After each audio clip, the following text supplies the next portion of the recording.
Hey guys, how are you today? It is, I don't know if you can hear,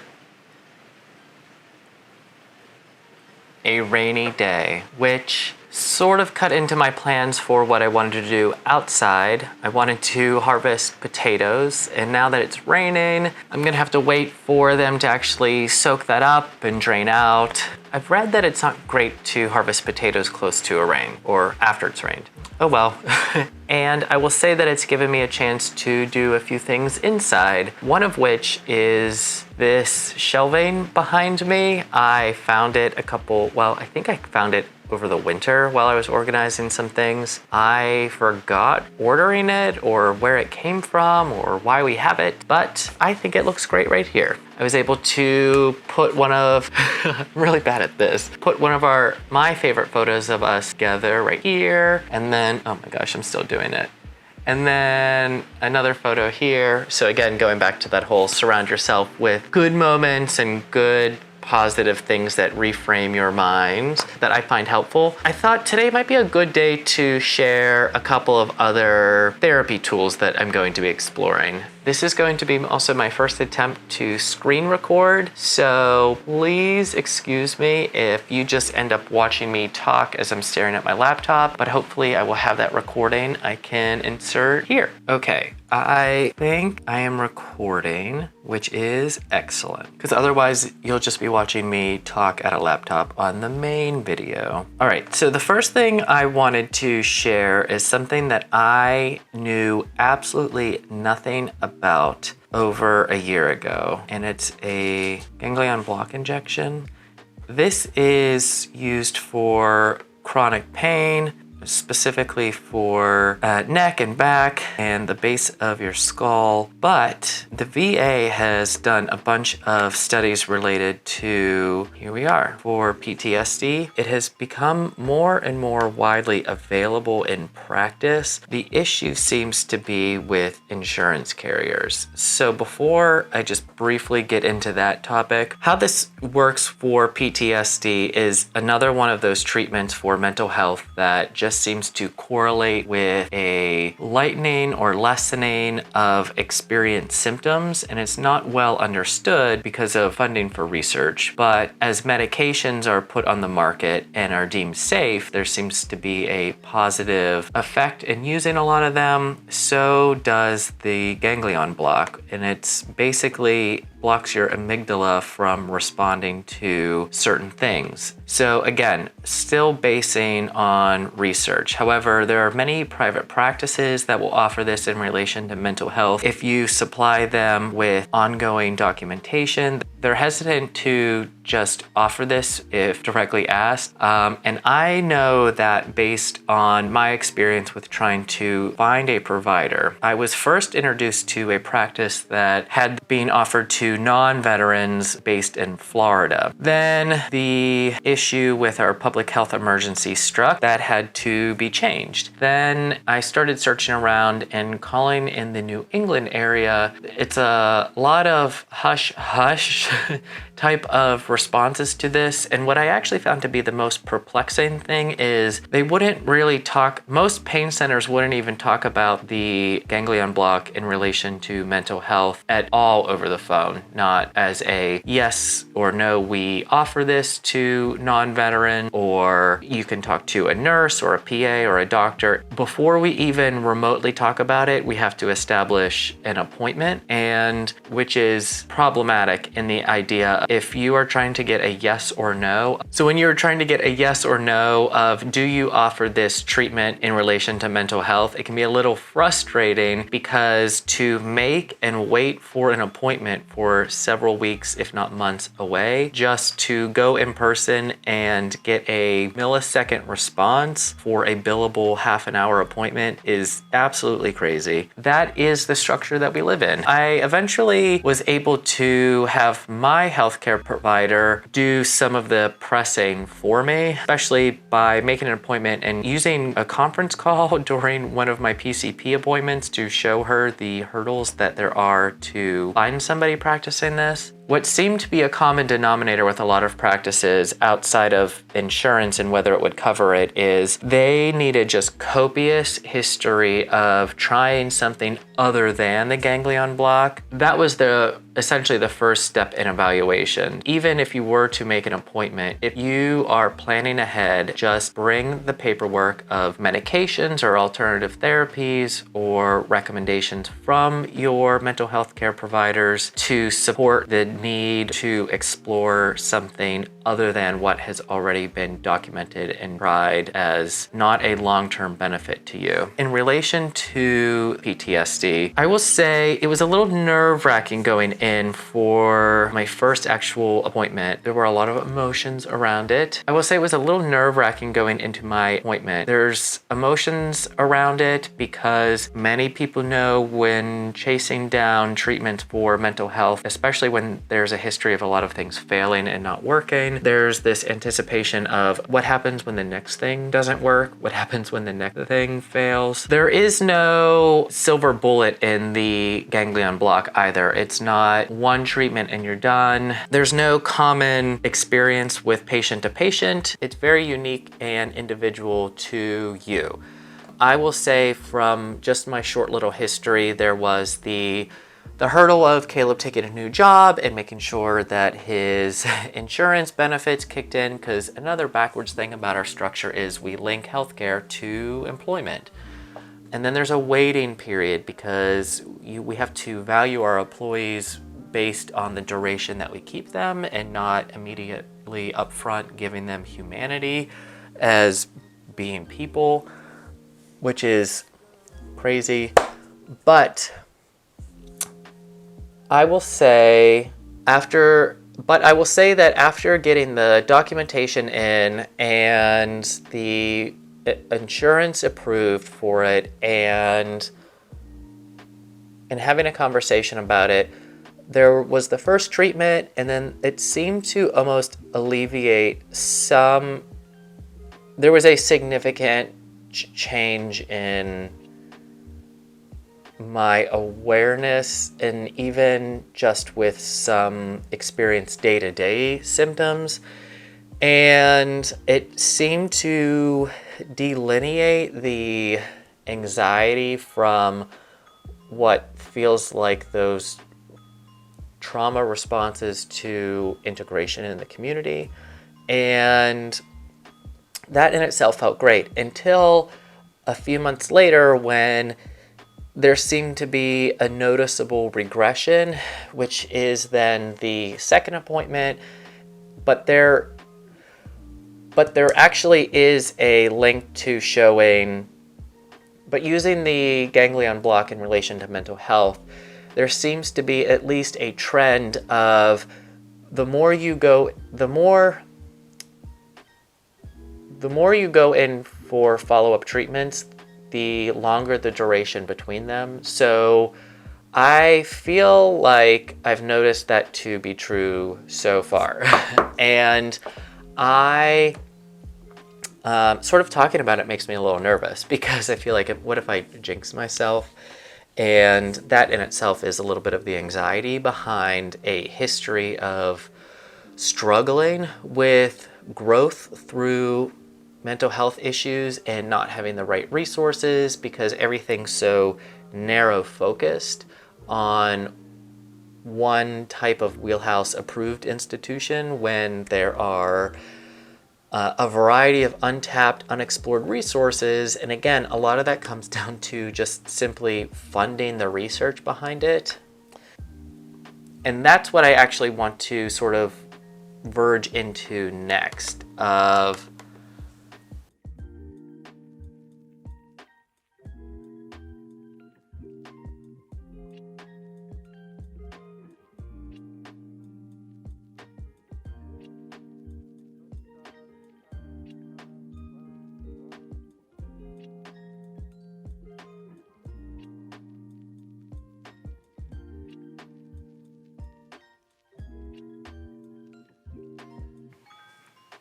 I always misspell this. So another thing I was looking into prior to the ganglion block is an ayahuasca retreat. It has been something that has been on my radar for a few years at this point, and ayahuasca retreats have been on my radar for actually several years. I think actually the first time I may have looked into it was in undergrad. It quite possibly, I also looked into peyote ceremonies, and I go back and forth on peyote ceremonies in the fact that, one, it feels like, well, they both are a little bit of a cultural appropriation, but something about the way peyote ceremonies are exploited by First Nations, or the First Nations Church, is something that makes me uncomfortable, and I don't know why that is. I haven't identified it yet, and I think because I haven't identified it, that makes me feel like I still have some learning to do before I engage in a cultural ceremony, essentially, that is not something that I have been born into. It would be something I would be crashing into as a learning curve, and I don't want to be doing that in an uneducated, unwelcomed, and sort of like a drop-in, drop-out type of aspect. Not that I want to do a drop-in, drop-out with ayahuasca retreats either, but I do think that there is more of a structure set up around ayahuasca retreats where it does allow for a more welcomed and structured approach from outsiders to engage in a supportive, controlled, and well-observed type of practice. And there are certain restrictions and guidelines that are around that. And while peyote, you are very close to the source of the authenticity of it, I think that I just think that there's a difference between peyote ceremonies and ayahuasca. So, ayahuasca retreats, I have looked into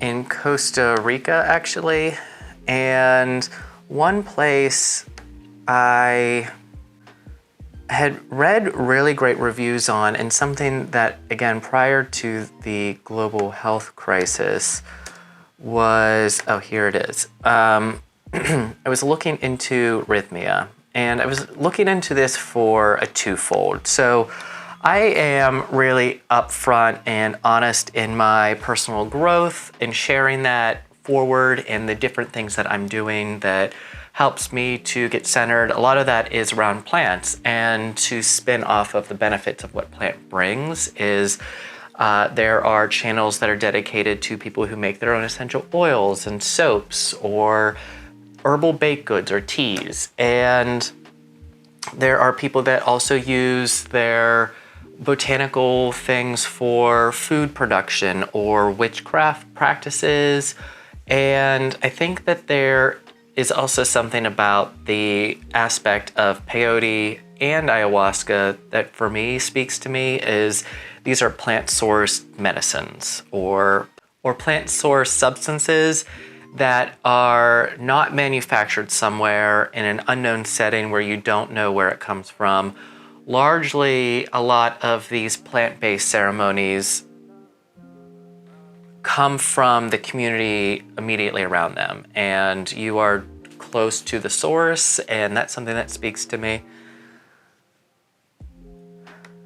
So with that being said, again, as a tool to personal growth and mental health wellness, I am using this as a supplemental aspect of I would like to explore what benefit this can bring, and there is feedback about how these experiences tend to be short-lived. They can alter your frame of mind and shift your perspective on the world and your day-to-day activities. And then after several weeks or months, they tend to go away. But I think that the missing component is by having a support system to maintain a lot of this thing with talk therapy or with the ganglion injections, and maybe not having to have follow-up treatments in the future that are frequent. I think that this is a great alternative thing to explore. And what I really like about this particular place is it's not a drop in, drop out within 48 hours. It tends to be structured in a week-long class. There are other things that are going on and to make it more of a supportive, comprehensive retreat. And there are things like breath work and I believe yoga and a couple of other daily practices, as well as a mindful approach to nutritional intake while you're here, that it just sort of speaks to me in a way that feeds my curiosity more than it feeds into the fear of, is this going to be something else that I try and then I fail? This is something that actually excites me in a curiosity type of way that makes me want to explore it. The other thing is it encourages a community and peer support aspect to it, of which I think is important. So Caleb has his own mental health history, and I think that this can be mutually beneficial to look into this as a community-based thing where we can potentially engage in this process as a coupleship. And I think that adds another layer of support and strength to what this alternative therapy can essentially provide in a long-term duration. Having an intimate partner experience that same process with you to take it home, and as they are supporting some of the mind shift alterations from it independently, you're also doing it concurrently together. And I just think that that's an important component to the thought process behind this. Is it geared more towards the individual on a one-on-one with like a shaman, or a place like this where it's a little bit more community geared? But it still has that intimate feeling where you still feel like an individual pursuing a wellness goal. So as the night ends, after a rainy day of inside productive things, as well as going down a rabbit hole of sharing some alternative therapies and relief and resources, I am still going to be looking into the ayahuasca retreat. I don't know what that sort of looks like at this current time with the health crisis at hand, but I hope to be able to explore that sometime in the next year, ideally. And I would love to be able to share that process with you once I know what those details are and have a plan that's firmly in place, rather than theorizing how to or if I am going to engage in it, and what type of exploration component that's going to look like independently. With Caleb, who knows? Who knows what this is going to look like as it comes together. But I wanted to also share the ganglion block injection because I think that the more people are aware of more resources that are available, and not just this mainstream approach to antidepressants or talk therapy or just pharmaceutical approach, I think that the more we share, the more we learn, and I think that by putting this information out there, there'll be more demand for people hopefully talking about it and supporting the need for insurance providers to cover it, as well as it not being a hush-hush big obstacle for non-veteran patients who have a long history of things not working to be able to engage with, to make their wellness and day-to-day life happy and healthy and as whole as possible, that brings them some sort of sense of center and grounding. But I'd also love to know and hear from people, what alternative things have you subscribed to that you felt worked, whether it be for a period of time or something that may have altered your wellness journey permanently for the good in one particular way. Let me know. So that's it for this vlog. Remember to grow from where you are, and I'll share more with you soon. Tschüss.